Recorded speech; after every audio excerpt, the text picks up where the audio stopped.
Je t'ai pas trompé, j'étais avec ma sœur. Menteur! Tu étais avec Cindy! Bon, d'accord. Je t'ai trompé.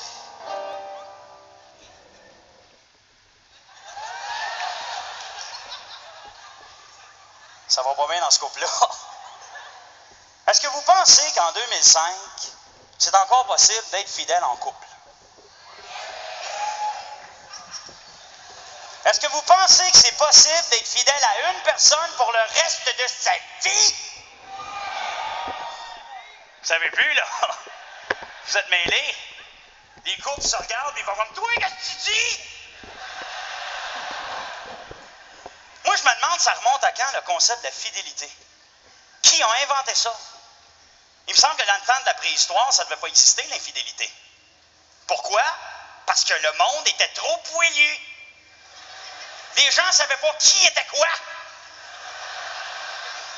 Même qu'une fois de temps en temps, il y avait un ours avec un sourire bizarre. À l'époque, les gars ne trompaient pas leur blonde. Ils se trompaient de blonde. Mais l'expression est restée quand même. Puis probablement qu'à un moment donné, ces gros poilus-là ont commencé à se reconnaître parce que l'homme a découvert le feu puis la femme se tenait trop proche.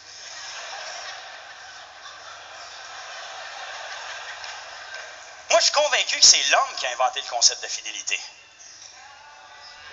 Pourquoi? Parce que l'homme voulait garder sa femme pour lui. Ça, c'est à moi. Là, le chasseur, l'éventreur des pourrons et n'importe quoi, mais là. Ça, c'est l'ancêtre du maringouin, ça. Parce que lui aussi, il voyait bien qu'il regardait les blondes des autres, puis il pensait à des affaires cochonnes. Puis il avait peur. Fait qu'il voulait que sa blonde reste fidèle. Et c'est 24 heures plus tard que l'homme a inventé la roue pour se faire un buggy pour aller baiser une fille 20 km plus loin. Pourquoi? Parce que pour l'homme, il y a toujours eu des besoins biologiques. C'est dans l'instinct du mâle de féconder le plus de femelles possible. C'est plate, mais c'est de même. S'il y a des gars, mesdames, qui essaient de vous dire le contraire, c'est des menteurs, et dans ce cas-là, je vous réfère au numéro sur l'hypocrisie que j'ai fait plus tôt dans le spectacle. Je constate que généralement, les femmes sont peut-être plus fidèles que les hommes, et c'est normal. Un homme avec une éjaculation peut féconder toutes les femmes d'Amérique du Nord. Mais si on était comme les femmes et qu'on produisait un spermatozoïde par mois, peut-être que nous autres aussi, on le garderait pour quelqu'un de spécial.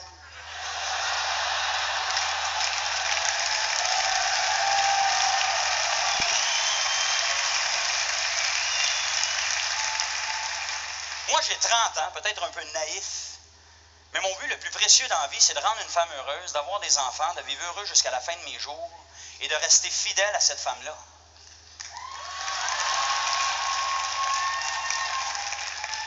Mon cœur veut ça. On dirait que dans ma tête, il y a comme une espèce de bébite perverse et cochonne qui m'impose continuellement des images sexuelles. Ce qui fait que si je me masturbe pas au moins une fois par jour, je suis pas capable de penser à d'autres choses. Toi non plus. Je pense que la tentation est peut-être plus forte pour l'homme parce que vous autres, les filles, vous vous faites grouser tout le temps. Vous êtes habitués de repousser des morons. Mais nous autres, les gars, c'est rare qu'une fille va venir nous voir pour nous dire « Hey, toi, j'aimerais ça te fourrer à soir. » Fait que quand ça arrive, aussi, ça nous arrive. On a comme 14 ans d'âge mental. Puis même si on a une blonde, on y pense. C'est difficile de dire non parce que c'est peut-être la dernière fois de notre vie que ça va nous arriver. Je dis pas qu'on va le faire, je dis que t'es imbécile.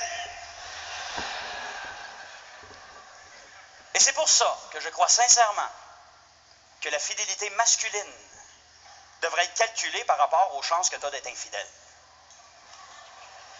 Si tu travailles dans une shop de dépeçage d'intestins de cochon, puis que tu as été fidèle toute ta vie, tu m'impressionnes pas vraiment. Mais si tu es massothérapeute,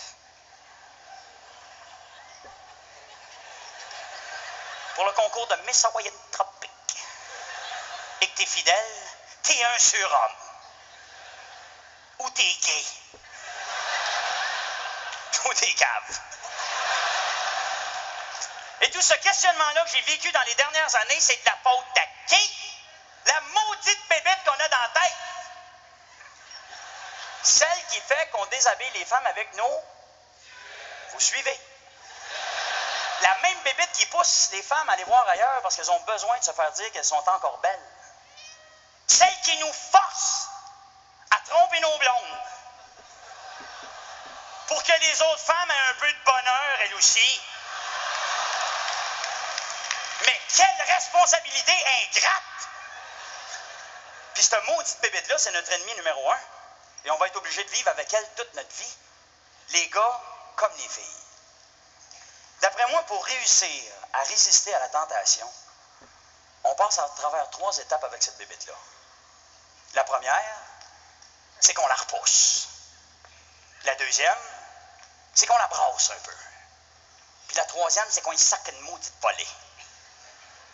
Prenons une situation bien normale. Merci, jeune homme. Voilà de ce numéro que j'ai intitulé « La bébite pas gentille ».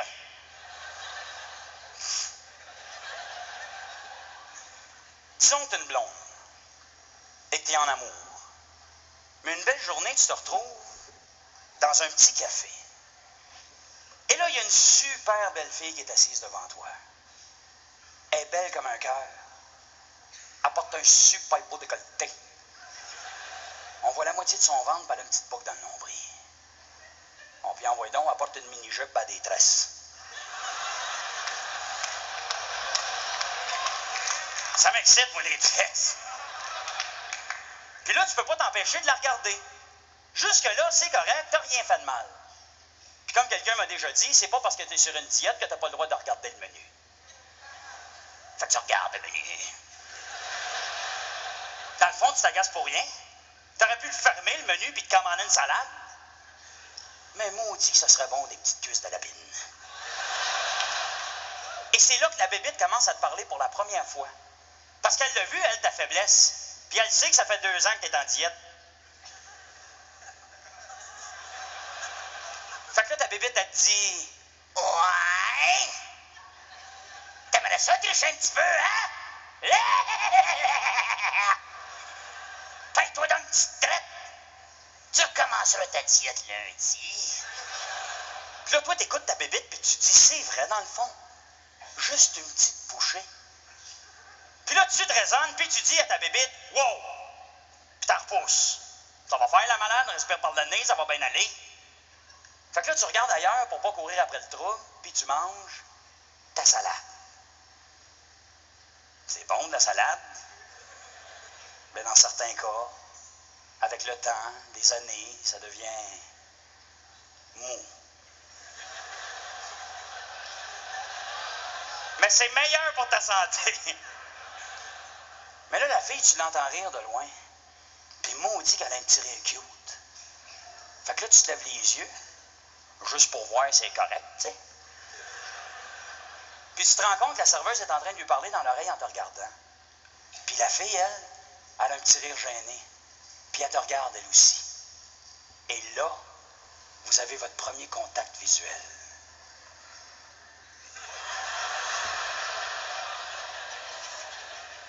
Puis la bébête dans ta tête, elle te met une petite toune.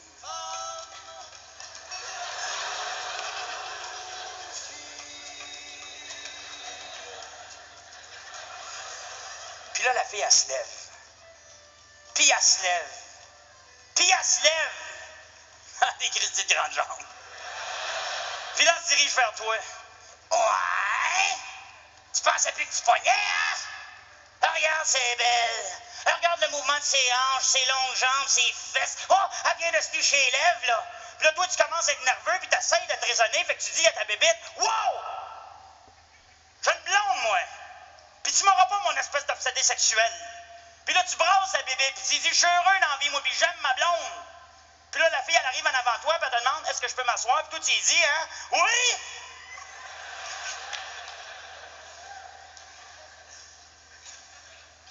Puis là, la fille, elle se penche. Puis elle se penche. Dans le fond, tu fais rien de mal. D'un coup, qu'elle est venue s'asseoir avec toi parce que là-bas, elle avait le soleil dans les yeux. Ça se peut, ça? Fait que là, la fille, elle s'assoit en avant de toi, puis elle te dit, je m'excuse de te déranger. Je sais que ça fait bizarre un petit peu, j'ai jamais fait ça, j'étais un petit peu gêné, mais il fallait que je vienne te voir pour te dire que je trouve que tu as vraiment des beaux yeux. Puis la bébite dans ta tête, elle repart sa musique.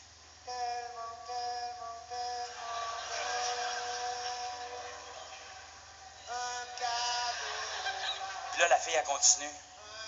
Elle dit, je ne sais pas pourquoi, mais il fallait vraiment que je te parle. Ah ouais? Puis là, tu te raisonnes encore, puis tu dis à ta bébite, wow! Là, je suis plus capable, là, viens ici. Puis là, tu te bats avec ta bébite, puis tu y sacs une maudite volée jusqu'à temps qu'elle ne respire plus. Et là, tu prends ton courage à deux mains, puis tu dis à la déesse qui est assise devant toi,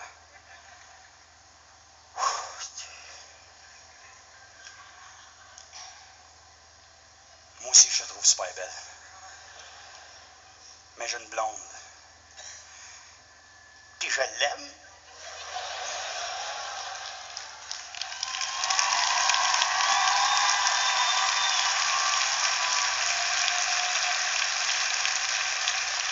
Et là, pendant 2 secondes, tu te trouves stupide puis tu as envie de te tuer. Et là, il y a un silence. La fille s'approche de ton visage puis elle te dit, c'est pas grave, ça.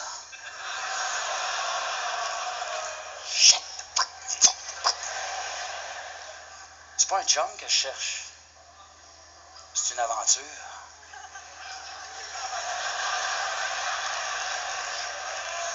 Il n'y a rien de mal là-dedans, c'est juste 2 êtres humains qui ont envie l'un de l'autre. De toute façon, ta blonde ne le saura jamais. J'ai juste envie que tu me baises. Mais là, t'es peut-être juste un homme, mais t'es plus fort que ça. Puis tu peux pas gâcher tout ce que t'as avec la femme que t'aimes vraiment. Fait que tu dis à la fille, c'est vrai qu'elle ne le saura jamais.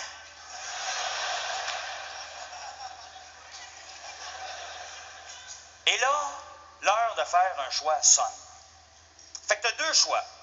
Ou tu vas chez elle baiser comme un fou avec passion et aucune retenue. Puis une fois dans le char, en t'en retournant à la maison, t'as des remords puis des maux de ventre parce que t'aimes ta blonde. Si tu l'aimais pas, t'en aurais pas de remords. Ou tu lui dis sérieusement,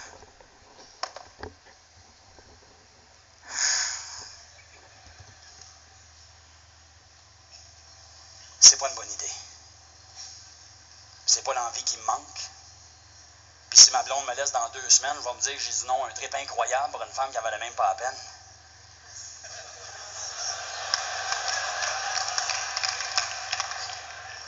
Mais c'est mieux comme ça. Et là, tu te lèves, la tête haute, et tu t'en vas. Fier, comme un chevalier qui a terrassé le dragon.